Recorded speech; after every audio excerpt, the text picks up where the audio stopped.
ಕ್ಲಬ್ನಿಂದ ರಸ್ತೆ ಸುರಕ್ಷತಾ ಕ್ರಮ. ಜಾಜೂರು ಕ್ರಾಸ್ ಬಳಿ ಹಂಪ್ಸ್ಗಳಿಗೆ ರಿಫ್ಲೆಕ್ಟರ್ ಅಳವಡಿಕೆ. ಹೊಳಲ್ಕೆರೆ ಪಟ್ಟಣದ ಪ್ರಮುಖ ರಸ್ತೆಗಳಲ್ಲಿ ಸಂಭವಿಸುವ ಅಪಘಾತಗಳನ್ನು ತಡೆಗಟ್ಟುವ ನಿಟ್ಟಿನಲ್ಲಿ ರೋಟರಿ ಕ್ಲಬ್ ವತಿಯಿಂದ ಗುರುವಾರ ಜಾಜೂರು ಕ್ರಾಸ್ ಬಳಿ ಇರುವ ವೇಗ ನಿಯಂತ್ರಕಗಳಿಗೆ ಹಂಪ್ಸ್ ರಿಫ್ಲೆಕ್ಟರ್ ಬಟನ್ಗಳನ್ನು ಅಳವಡಿಸಲಾಯಿತು. ರಾತ್ರಿ ಸಮಯದಲ್ಲಿ ವಾಹನ ಸವಾರರಿಗೆ ವೇಗ ನಿಯಂತ್ರಕಗಳು ಸರಿಯಾಗಿ ಕಾಣಿಸದ ಕಾರಣ ಅಪಘಾತಗಳು ಸಂಭವಿಸುತ್ತಿದ್ದವು.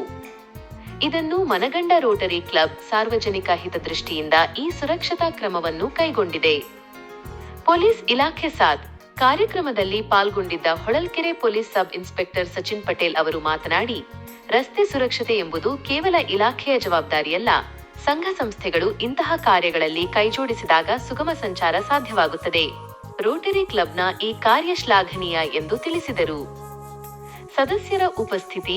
ಈ ಸಂದರ್ಭದಲ್ಲಿ ರೋಟರಿ ಕ್ಲಬ್ನ ಅಧ್ಯಕ್ಷರಾದ ರಾಜಪ್ಪ, ಕಾರ್ಯದರ್ಶಿ ಹರಿಪ್ರಸಾದ್ ಹಾಗೂ ಕ್ಲಬ್ನ ಇತರೆ ಪದಾಧಿಕಾರಿಗಳು ಮತ್ತು ಸದಸ್ಯರು ಉಪಸ್ಥಿತರಿದ್ದರು. ರಸ್ತೆಯಲ್ಲಿ ಸಂಚರಿಸುವ ಸಾರ್ವಜನಿಕರು ಮತ್ತು ವಾಹನ ಸವಾರರು ಕ್ಲಬ್ನ ಈ ಸಾಮಾಜಿಕ ಕಳಕಳಿಗೆ ಮೆಚ್ಚುಗೆ ವ್ಯಕ್ತಪಡಿಸಿದ್ದಾರೆ.